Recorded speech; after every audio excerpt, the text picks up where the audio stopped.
morning. I was very excited to see I'd get a good morning too. That's wonderful.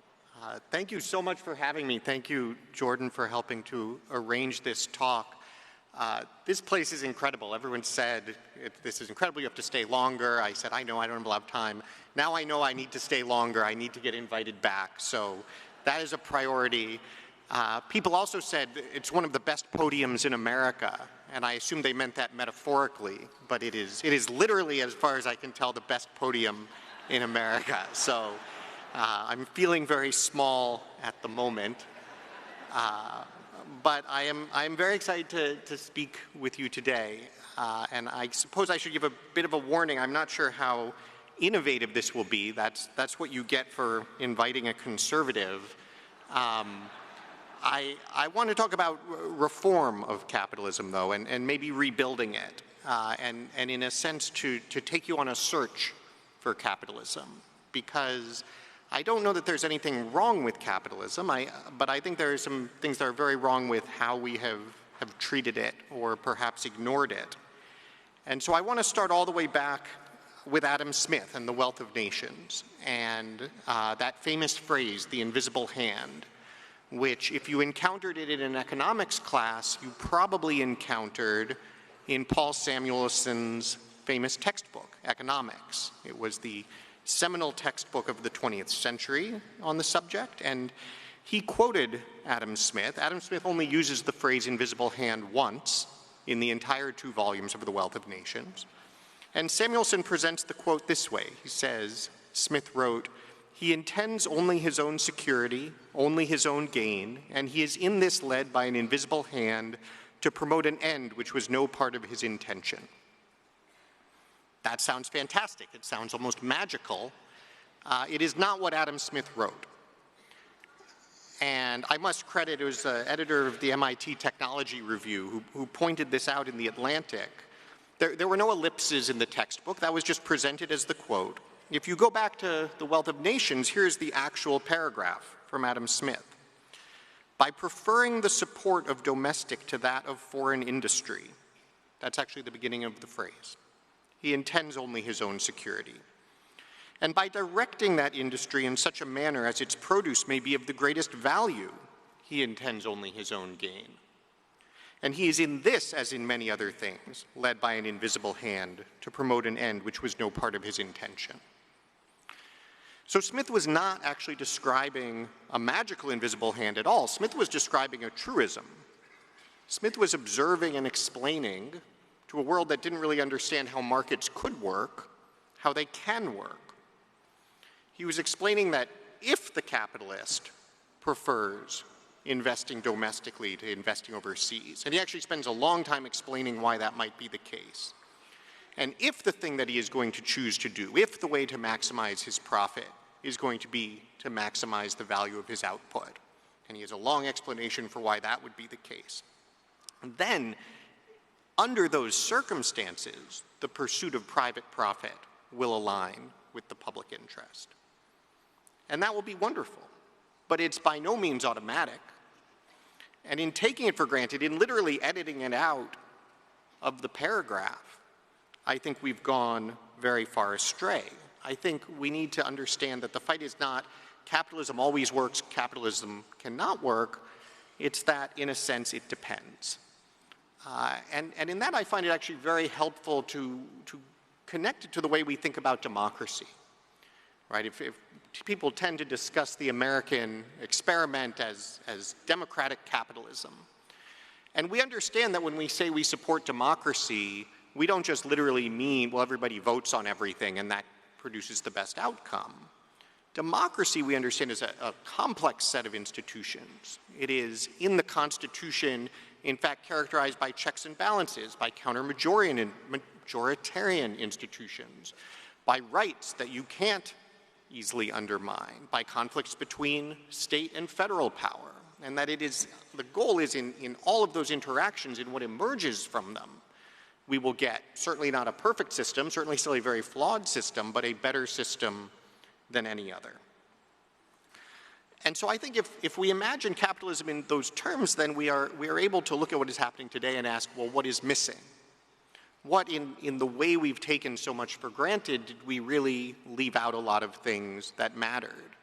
What in a sense is very much in the economic sphere parallel to what we got so wrong when we thought we could just create democracies in the Middle East and learned much to our chagrin and much to the pain of the country that it is not that easy. I think we missed two things, right? Why did this get edited out? Because I should say I don't think it was malicious. I don't think there's a conspiracy here. But two things happened in the middle of the last century that really changed and distorted how we thought about capitalism. One was the Cold War. It's very important to remember, just as Adam Smith in the 18th century was trying to understand and explain how could markets work at all, that in the middle of the 20th century there was a very serious question whether markets were the best option. There were a lot of people in the 20s, 30s, 40s looking to the Soviet Union who actually thought that central planning made more sense. How could we possibly hope to compete with our crazy, hectic, chaotic free markets and people all just pursuing their self-interest with a regimented, ordered, planned economy that was going to focus everybody's energy on the best outcome? And so people like Friedrich Hayek, people like Paul Samuelson, invested extraordinary effort in making the case to the American people, to the Western world, that no, even though this really is counterintuitive to a lot of people, we will be better off with the market. That Adam Smith was right all that long time ago, and you have to understand and have faith that even if we can't explain how it is going to work, this can in fact work out better. Hayek was probably the leading defender of this view, and in a particularly famous essay emphasized this idea that the self-regulating nature of the market was the secret sauce, and that in fact it was important to have faith in it. It was important to understand that we couldn't explain how it worked, and simply to believe that it did. And so that was an important argument to win. Obviously, I'm very glad that we won it. But it left a lot out. And then the second thing I think that we see is that the rise of economics itself is actually part of the problem, right? Adam Smith didn't call himself an economist. There was no such thing as an economist in the 18th century. He was a political economist. The field was political economy. And it was really only in the 20th century that economics rose as its own field with a claim to be a science and an effort to actually develop theories that would hold in all times and all places. And I think what it's really important to recognize is that that's just not true. I understand why economists would like to say that they are scientists, and certainly there are narrow niches of economics out there where they're doing experiments and actually determining such things. But economics is at best a social science. Economics is an effort to understand and describe the world around us. And the great economists have been good at that. That is what Adam Smith was doing. He was trying to understand and explain what was happening. If you think about Karl Marx in the 1850s, I have my issues with Karl Marx's prescriptions, but as an analyst, as somebody describing what was happening with the Industrial Revolution, why it was going wrong, why it was not serving workers well, Marx was an extraordinarily important analyst. Look at Joseph Schumpeter and the work he did on creative destruction, explaining how this new innovative economy was rising. John Maynard Keynes explaining how things could go off the rails as we started to move toward a global economy. And then somebody like Hayek or Milton Friedman explaining how trade and free markets were actually working. These were incredibly powerful insights. They were incredibly important, but they were not theories that could simply hold in all times and all places. And the more they tried to characterize these things as theories and say they were simply truths that we should believe, I think the further we got away from good policy. So I want to sort of accomplish three things here. It's a speech, so there must be three things. In my defense, we just only had two explanations, so it's not automatically three. But there are three elements to this. One, I think it's very important to look at what is actually broken. Because there are an awful lot of people out there who will say things are not broken, things are better than ever. And we need to have a clear characterization of what is wrong. We need to have a diagnosis of why it is wrong. Why isn't this just automatically working? Why shouldn't we just have faith? And then I will try to be at least a little bit innovative, talk about what this should lead us to do differently. But let's start with what's broken. How are things going in the United States today? By some measures, they are going great. They truly are going better than ever. GDP is obviously higher than ever. Stock prices are obviously higher than ever. And importantly, I do think it's worth recognizing living standards are higher than ever. Material living standards at every point on the socioeconomic spectrum, right down to those who are poorest, who are most struggling, in objective terms, they are doing better than ever before. They have bigger televisions, their houses or apartments are bigger, they have more appliances in them, they are more likely to have air conditioning, they have access to more medical care. On all of those grounds, this is in fact the best moment in history to be alive. And that is what we said we wanted. If you think about the metaphor of the economic pie, it's extremely popular. Democratic presidents use it, Republican presidents use it, commentators use it. It's a very appealing notion. Everything we produce, the economy is a pie. We are going to grow the pie. Then we can fight a little bit about how exactly we want to divide it. But everybody is going to get a big piece of pie, and everybody likes pie, and thus we have succeeded. What is the assumption underlying that? The assumption underlying that is that what matters is consumption. And in fact, that is the formal assumption at the heart of economics, that what we are trying to do is maximize consumer welfare. We are trying to make sure that everyone can have as much stuff as possible, and in fact that they can have it while doing as little work as possible. If you look at a formal economic model, the absolute ideal would be if you didn't have to do any work and could have everything you wanted. And economists will acknowledge this, by the way. They will say the economic system is designed, and when we talk about markets working, what we are talking about is optimizing for efficiency and consumer welfare. And I should say I like consumption too. This is not an argument for going back to living in log cabins, although after spending a few days here, you might very well think a little bit harder about going back in time. But I think consumption is wonderful. But in a sense, I always think of the romantic comedy heroine. You think about the trailer, so-and-so has like the big job and the big apartment in New York, and she had everything she wanted, and then they say like, or so she thought. And this is where we are. We do in fact have everything we said we wanted. We have everything that policymakers said they were going to deliver, and yet we are not especially happy. And I think we are not especially happy because consumption is important, but it is only so big a chunk of what we actually care about.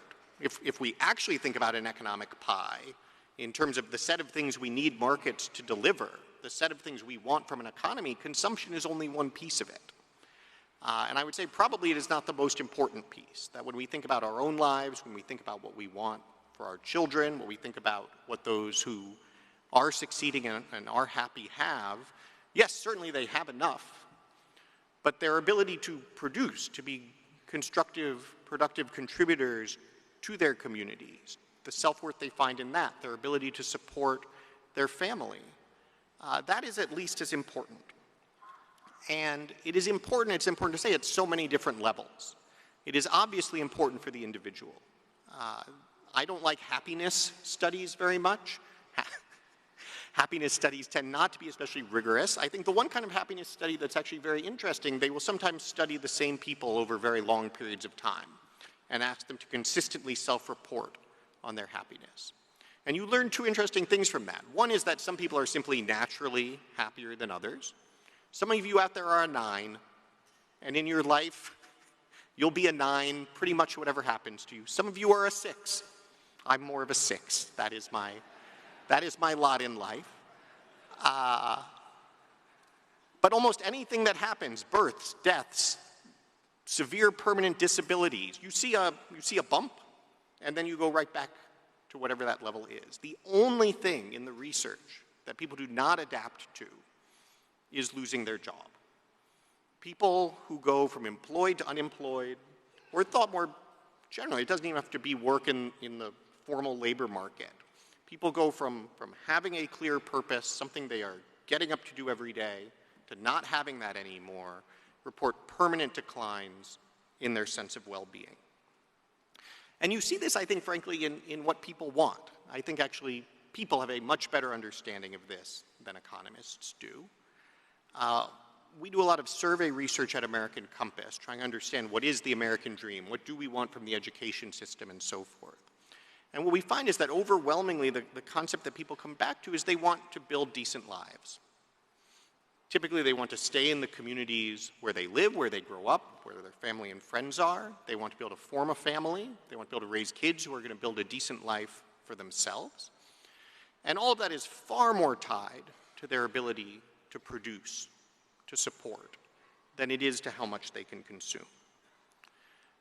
You, as a result, see that in data about families. Family formation is far more likely to occur where people have jobs that can support families, and importantly, specifically where young men can find work at a wage that is sufficient to support a family.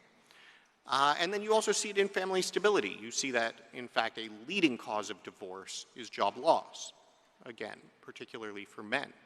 You see it in outcomes for kids. Kids tend to have better outcomes not only in families where there's an adult working, but actually just in communities where a larger share of the households have an adult that is working.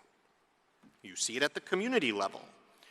You see it in the sense that actually inequality is itself an incredible strain on communities, and that communities where we may have a system of redistribution, everybody is taken care of, are not nearly as strong as communities where everybody still feels that they have a stake and a role in the economy. What's very interesting that happens, and frankly you see it in a region like this. I live in a rural region myself, and was struck, the very specific thing that struck me was you drive around a very depressed community, you'll see a sparkling occupational therapy office. It'd be like the only thing in the strip mall. Why is the occupational therapy office there? The occupational therapy office is literally the exporter for the community, right? The community no longer has a manufacturing base. What is happening in that community that the rest of the world wants that it can send out in return for everything that it wants back? It is literally exporting need. Its eligibility for government benefits is the thing that keeps the community afloat. And so signing people up for disability, making them eligible to get services from the occupational therapy office is in fact the lifeblood of a community when you have destroyed its ability to support itself. And we've gotten to the point where politicians will actually make this case. And this is not a partisan point. You see this from both sides. But as an example, the Obama administration made a very explicit argument that you shouldn't cut food stamp benefits. Obviously, there's the effect on the individuals, but because retailers depend on the food stamp benefits. And what are you going to do to the retailers if you're not providing the households with the resources to consume? That is the logical endpoint of saying that it is only consumption that matters. And so if you look in the hard data, if you look beyond the GDP, the consumption, the material living standards, I think you see very clearly how badly things have broken. If you look at the micro level, at the experience of individuals, you see, in general, stagnating wages. As much as GDP has grown, as much as incomes and wealth at the top have grown, the wages of the typical worker have not grown. And it is especially true for young men. And again, I focus on young men not because they are morally of greater value, but I call them sometimes, they are sort of a keystone species. If you want to have healthy communities, if you want to have families forming, you'd better hope that 25 to 29-year-old men can find good work. And today, 25 to 29-year-old men are earning less than they earned 50 years ago. Connected to that, you see that the model we have for opportunity is broken. In response to a lot of these changes, our idea was, well, we just need to educate people. We need to get more of them into college. We need to connect them to good jobs. And that simply doesn't work. It is true that we've increased the number of people who go to college, but we have not actually increased the share that complete college and end up in one of those supposedly better jobs. If you think about sort of a cohort of 100 young people going into 9th grade today, you'll still have roughly a fifth that don't even complete high school. Now, the graduation rate has gone up, but the test scores have not. We are giving more people diplomas, but our ability to actually get them to what we would call attaining a high school degree has not improved. So we still have that segment. We have about 20% who will complete high school, but they won't go on to any further higher education. We have about 20% who will go into higher education, but they won't complete a degree. We have about 20% who will complete a degree, but the work that they go into is not the kind that typically requires a degree. And then we only have about 20%, I would call them the fortunate fifth, but it's actually less than 20%. And for men, it's less than 1 in 7 who actually go high school to college to career. Everybody else has fallen out somewhere along the way. And when you look at that pipeline, I kept saying 20%. At each stage, it looks pretty healthy. Almost everybody does graduate from high school. Almost everybody who graduates from high school goes to college. Almost everybody who goes to college graduates. Most of the people who graduate get a good job. But the leakage along the way is the overwhelming majority of the story. And so people rightfully look at this situation and say, this is simply not working. The overwhelming majority of jobs in our economy is what I would call insecure jobs. If you define a secure job, let's not have a glamorous standard. Let's say it pays $40,000 a year. Let's say it comes with health benefits, time off. Let's say you have predictability in your schedule and what your earnings are going to be. Okay, only 40% of jobs in our economy meet that standard, which means that our economy, we keep adding jobs, right? The unemployment rate is low. We have more than 150 million jobs in this economy, and about 100 million of them don't meet that basic standard of security. So it's very easy to look at any one person and come up with, well, if that person had done this instead of that, if that person had changed their life, if that person had gone to trade school, you could become a plumber, that's a good job. There's always an answer for the one person. But the structure of our economy is one where there is no answer as it's operating today. And so that's on the other side of it, is how does this look at the macro level? If you zoom out and look at the economy, what is going on? And what you see is, for one thing, just declining investment. So investment as a share of GDP has been falling for a very long time. As a result, you see productivity growth slowing. And in fact, you see productivity falling in manufacturing. Not that it's not growing as fast as it used to. We are actually getting less productive in our factories over the last decade. You need more workers to produce the same output. That should be absolutely impossible if capitalism is working at all. But you see that. You see the hollowing out of our manufacturing sector, and with that, you've now started to see the loss of our leadership in the kinds of industries that are necessary for our long-term prosperity. We no longer lead in aerospace. We no longer lead in semiconductors. We said, well, we don't care about the t-shirts. We're going to keep the good stuff. And we have not been able to keep the good stuff either. So I think the punchline, if I leave you with one sort of picture in your head of what has happened, why things truly are broken, it would be this. I'm a child of the 1990s. And so for me, the sort of collapse of the Soviet Union and the failure of post-Soviet Russia looms very large in my head. The sort of stereotype of the kind of alcohol abuse, vodka addiction kind of collapse of a failed society. If you compare that, if you compare the death rate from alcohol abuse in post-Soviet Russia to the death rate from drug abuse in the United States over the past few years, we are as high. It's about 100,000 deaths a year. Obviously, that's an enormous number. There's a way, though, you can sort of cabinet off to the side, right? You say, like, well, in a country of 330 million people, of course you'll have people who are struggling. But it is at the level of what we thought of as that collapse in post-Soviet Russia. And for every person who dies of a drug overdose, there are probably 10 people who have become addicted. And for every person who becomes addicted, there's one or more families ruined.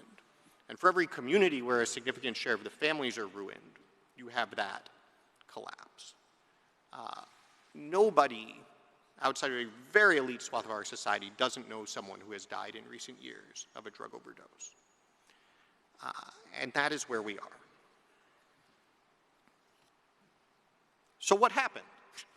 let's cheer things up. Not yet, actually. The what happened is pretty depressing, too. We're going to save the cheerful stuff for the end. What happened? There's a story out there that this is somehow about technology or irresistible forces, right? It was like, this is just globalization, this is automation. We're going to have to find some way to recover, to innovate, to have a new capitalism. I don't think that's true at all. For one thing, it is quite clearly not about automation. And the way that we know it's not about automation is that thing I just told you. Productivity in the manufacturing sector is actually falling. If you look over the longer period of time, sort of go all the way back to after World War II, we've had three eras. We had what a lot of folks think of as kind of the golden era, 1947 to 1972. We've had what you might call more the Reagan era, 1973 to 2000. And then we've had the current era. And if you break it down that way, you see something very interesting. You see that productivity growth over those long periods was roughly the same in all three.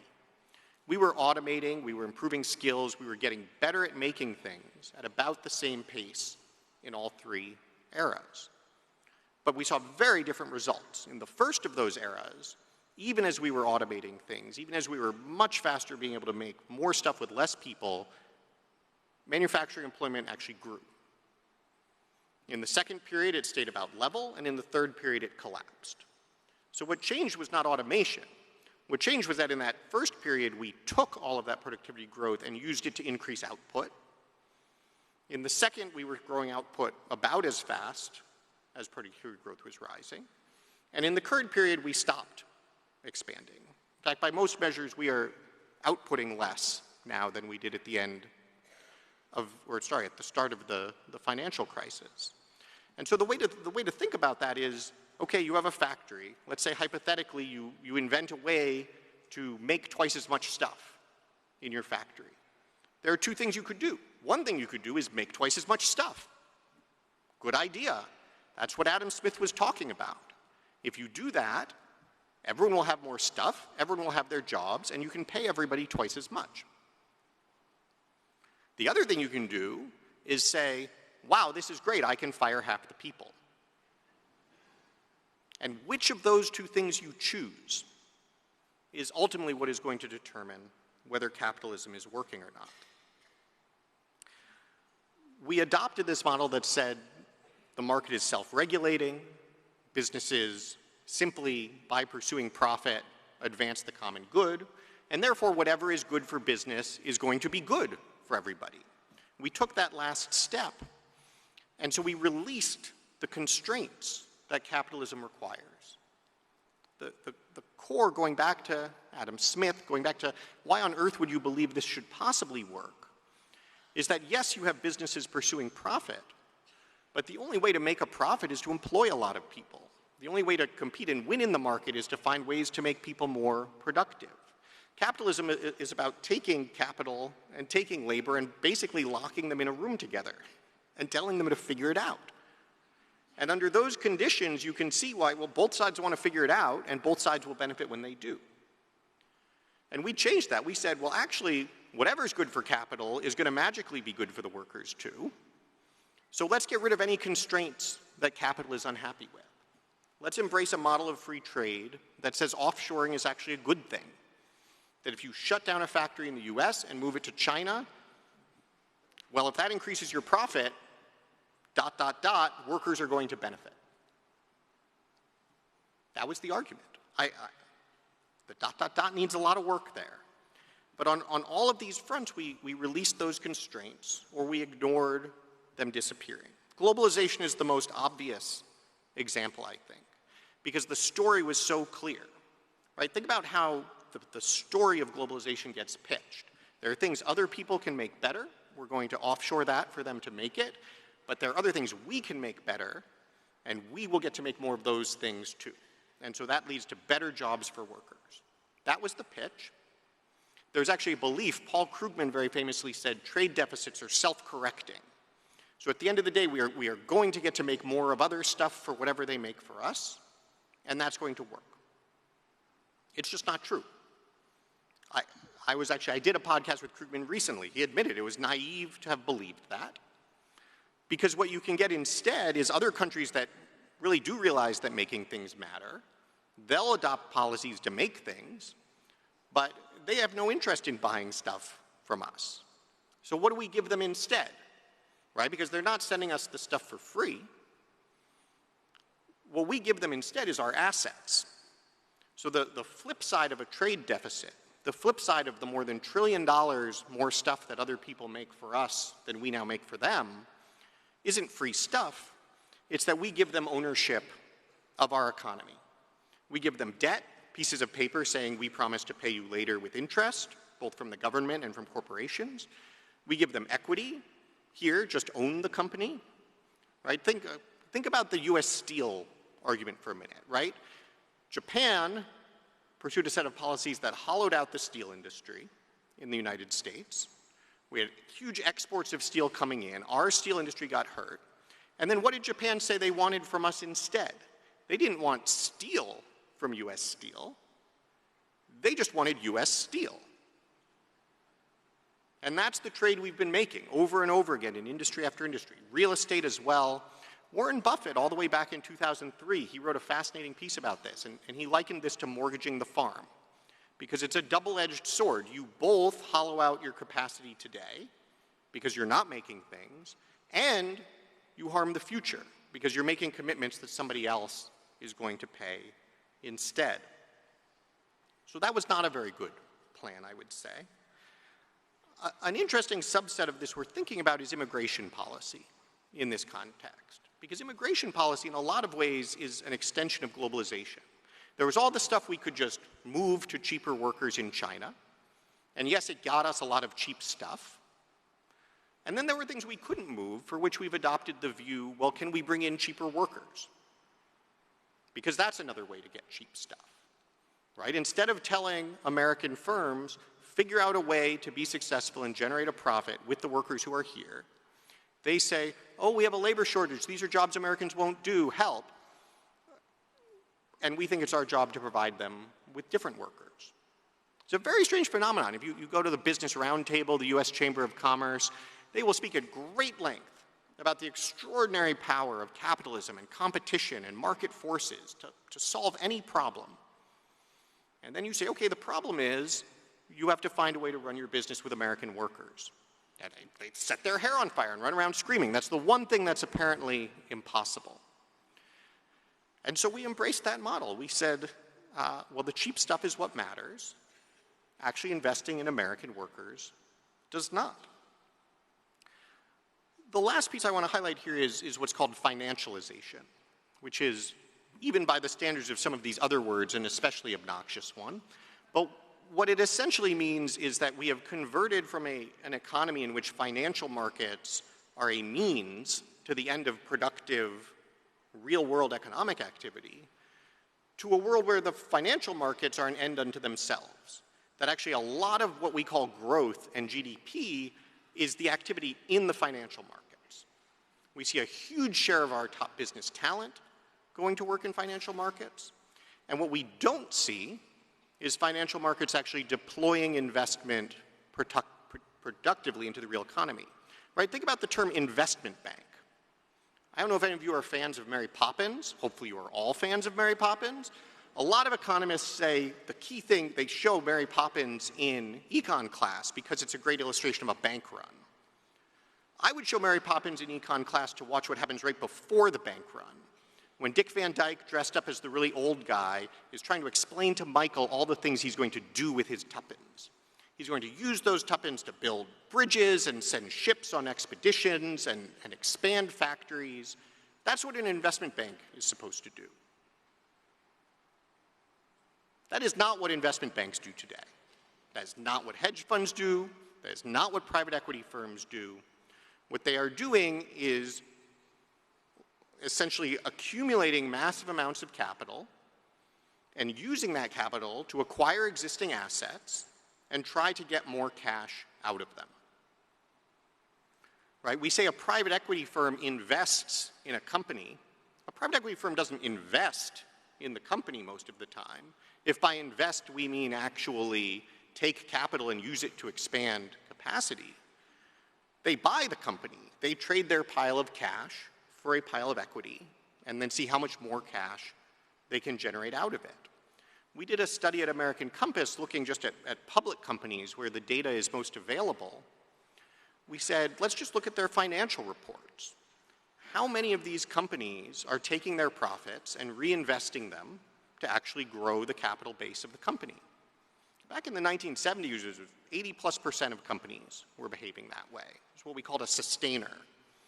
How many companies were actually giving cash back to shareholders so quickly that they weren't even maintaining their capital base? Virtually nobody, less than 10%. We called that an eroder.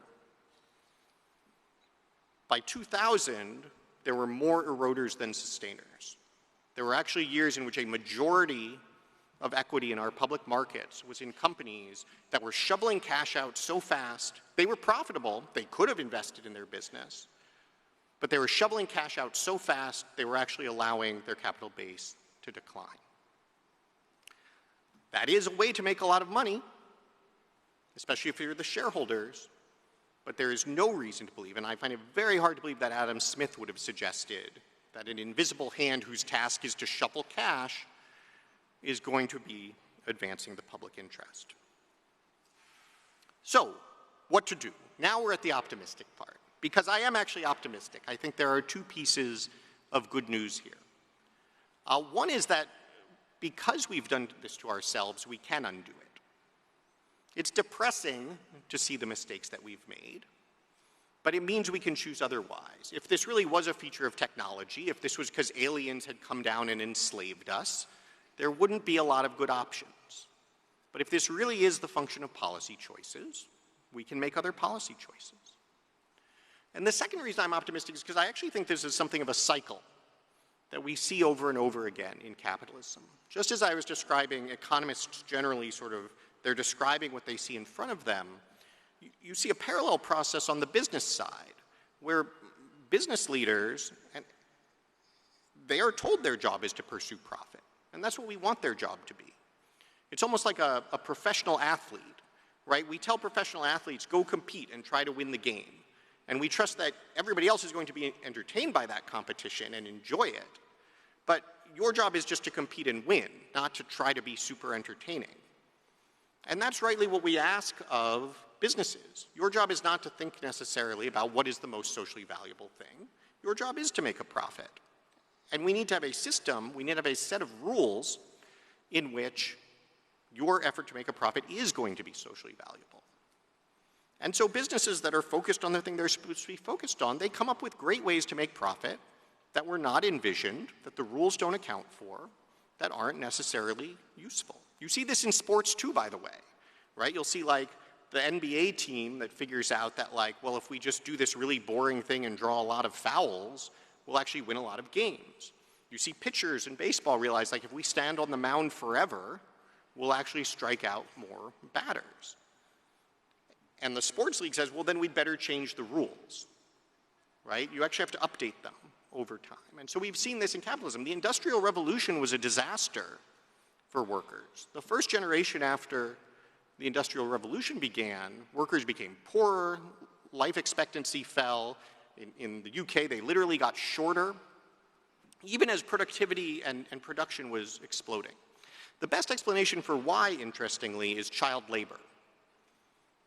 Children were quite limited in what they could do in an agricultural economy, but when you mechanized, you could actually use children for a tremendous amount of the work.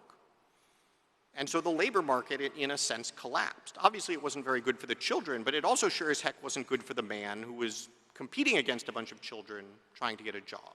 It was only when they began to say, maybe we should regulate child labor, yes, for moral reasons, but also for economic reasons, that you started to see wages rise again, that you started to see welfare improve for workers. We obviously saw the same thing at the end of the 19th century when some technological change, the kind of merging together into a national market, created these massive trusts, created the buildup of economic power absent competition. And you had the entire progressive movement and antitrust and Teddy Roosevelt recognizing, no, you actually have to preserve and create competition. It doesn't happen automatically. We saw it during the Great Depression when we saw actually, no, your economy can get stuck in a very unproductive case, and you need an entirely different set of policies to address that. And I think we're seeing it now. At the end of the day, I don't blame that much people who said, well, I guess we should shut down our factories and move them to China. That was kind of what we told them to do. And we said, don't worry, you can do that, and by ... other better jobs will emerge. Guys who go to Wall Street because that's where they make the most money, that's kind of what we told them to do. I promise, if you're going through the recruiting process at college, that is exactly what we tell you to do. So that's what they do. But the important thing is to recognize that it's a problem and recognize that not only can, but we have an obligation then to change the rules. That capitalism isn't just going to automatically work, but that conversely we shouldn't just condemn capitalism as failed or can't work. Because I think a huge problem that we've had in our political system in recent decades is we've ended up with one party on the right of center that says capitalism is magic and this is the best that could possibly be and just get government out of the way. And then we've had a left of center that's essentially said, well, obviously capitalism isn't going to work. Markets don't deliver good outcomes. We need government to do X, Y, and Z instead. And that space in the middle that I think we have to reclaim is to say, no, capitalism can work, we need it to work.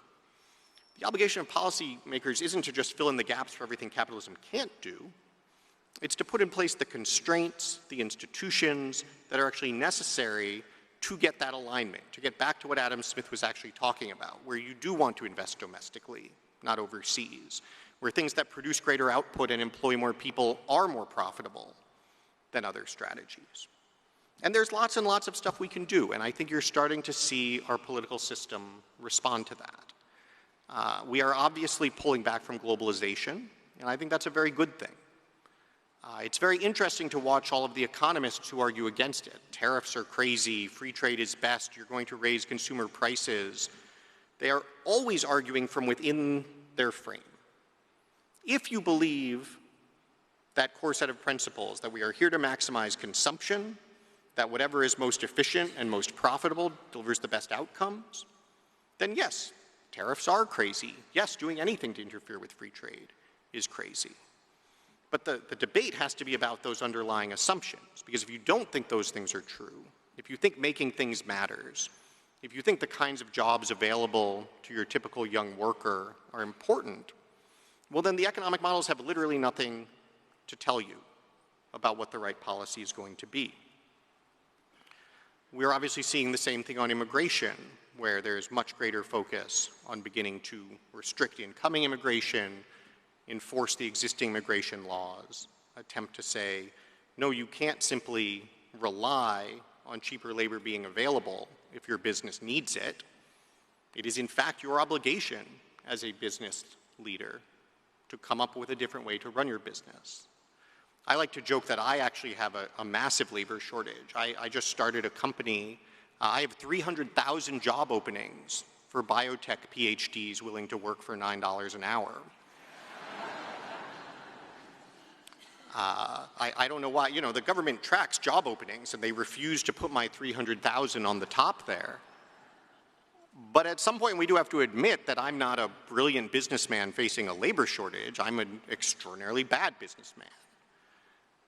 And that psychological change, just an absolute refusal to accept the phrase jobs Americans won't do, to accept the phrase labor shortage, and to say, no, this is what capitalism is for. This is exactly the tension we want. This is the thing we are trying to solve for, is how I think we start to get out of the trap. You're seeing a lot more focus on what's called industrial policy, and things like with semiconductors saying, actually, wait, being able to make semiconductors matters. Michael Boskin, who was the chair of George H.W. Bush's Council of Economic Advisors, this was back in 1990, very famously said, computer chips, potato chips, what's the difference? This was the leading economic advisor in the country. That was, in fact, the accepted point of view. Because if it's an economic pie, who cares? What does it matter? And if someone else can make the computer chips cheaper, why on earth would we try to make them? If they can make them cheaper because they're subsidizing their producers, sort of cheating on free trade, that's great. We should say thank you. That was the accepted view. Now we're saying, no, actually, there are a whole bunch of things that are very important to be able to make that might not be the thing that delivers the highest return on investment. And we don't need to defer to the view on Wall Street that starting a high-frequency trading hedge fund is more productive than building semiconductors just because it provides a higher return on investment. Not only are we entitled to have a different view, we have to have a different view. And we have to have confidence that our view is correct and what the market price might tell you is not. We're seeing it certainly in competition policy and antitrust. You know, a lot of focus was on Lina Khan, who was the chair of the Federal Trade Commission in the Biden administration. The core of Lina Khan's argument was that consumer welfare is not the right standard. For 40 years, we said, if we're assessing antitrust, if we're assessing competition, the only question is consumer welfare. If a giant monopoly dominating the market provides stuff to consumers at the lowest price, there is no problem. And what Lina Khan said was that is woefully incomplete. That it's certainly it's a very easy to administer question, but that is not the only thing we want competition for. And if we want competition for things besides just low prices, then we have to ask a lot of other questions about the way an Amazon or a Google behaves, even if Amazon can ship you stuff most cheaply, even if Google gives it to you for free. And what's very interesting about the Trump administration is that they've actually, to an extent more so than in any other area of policy, maintained and continued that. Trump's appointments to the FTC and the Department of Justice, there are certainly differences. They would pursue different remedies, but the basic mindset is very similar in rejecting the consumer welfare standard as the key. And that's a very important departure, I think. You're seeing the same thing very encouragingly on organized labor. You know, when I describe that idea of businesses and workers locked together in a room, a very important element of it is that those workers have to have some power and an ability to advance their interests on a level playing field. And an individual worker does not have that. Adam Smith wrote about that too. He noted that there's a wide range of plausible wages that a market could land at. He noted that left alone, the worker is going to get screwed, and that he hopes that workers are able to organize to get the highest possible wage. Right? Like the people in the Reagan administration wearing their Adam Smith ties missed that one somehow. Now, I think there's a lot of dysfunction in the labor movement as it operates today. But the idea of worker power, the idea of worker organizations is an incredibly important one because it's preferable to the alternative, right? Even if you're a sort of hardcore free market libertarian, it's important to realize that the alternative to worker power on a level playing field isn't businesses run amok, get to do whatever they want. It's massive amounts of redistribution to make up for it, which, as we said earlier, doesn't really make up for it. It makes us feel better, but it doesn't really make up for it, right? If you're thinking in the workplace, if you want workplaces to be run in a way that respects workers, you either need those workers to have some power in the workplace or you're going to have massive amounts of government regulation. And so you're actually starting to see conservatives take labor much more seriously, to engage with unions like the Teamsters, to introduce legislation. One very interesting thing they've done is the PRO Act was this big kind of Democratic Party priority, all the big labor wish list for labor. And what some Republicans have done is just gone through the different elements of it and said, like, actually this one's good, actually no, this one's bad. And started to introduce elements of it as Republican legislation. So the idea that you have to get to a first contract. If the workers organize, employer can't just run out the clock and refuse to agree. You have to get to a first contract, or it goes to arbitration and the arbitrator imposes a contract. That's now a Republican proposal. And that, again, I think reflects an underlying shift that's very encouraging. So I don't know if that counts as innovative, but I do think it's a very different way of thinking about capitalism, thinking about the problems we have and the kinds of solutions that we should be looking for. And I think you can see, for instance, how it would apply very much to AI. I'm not huge on AI. I've managed to make it this far without mentioning AI, which is very impressive. But I think you can see how you would look at something like AI and say AI isn't inherently good or bad, right? Is it going to destroy jobs or boost productivity? Those are actually the same thing, right? It's very funny. People get very worried about automation destroying jobs. How about training? When you give a worker training so that they become more productive, you need fewer workers. But no one calls giving good training to workers job destruction. And so the question of whether any new technology, and especially something like AI, ultimately redounds to the benefit of workers or not, has nothing to do with the technology itself, has nothing to do with the economic impact of introducing technology, it has everything to do with the context. The question is, what are the rules around it going to be? What are the incentives going to be? If the incentive is to find ways to use AI to make workers more productive, if the incentive is to use AI to bring back manufacturing, because there are huge applications there, then I think we'll be very happy. If we stick to the view that, one of the editors of the Wall Street Journal editorial board was in a debate with me, and he actually said at one point, cheap labor leads to a rising stock market. That benefits everyone. If we stick to that view, I think the effects of AI are going to be catastrophic. So the dramatic reveal, as promised, now that we've completed our search, is that I'm not actually an economist, at least in the conventional sense. I have no graduate degree in economics. I don't publish economics papers. I was a business consultant. I got a law degree. I started working in public policy. And what I discovered was that a lot of the things that economists were saying about economics were doing a lot of damage.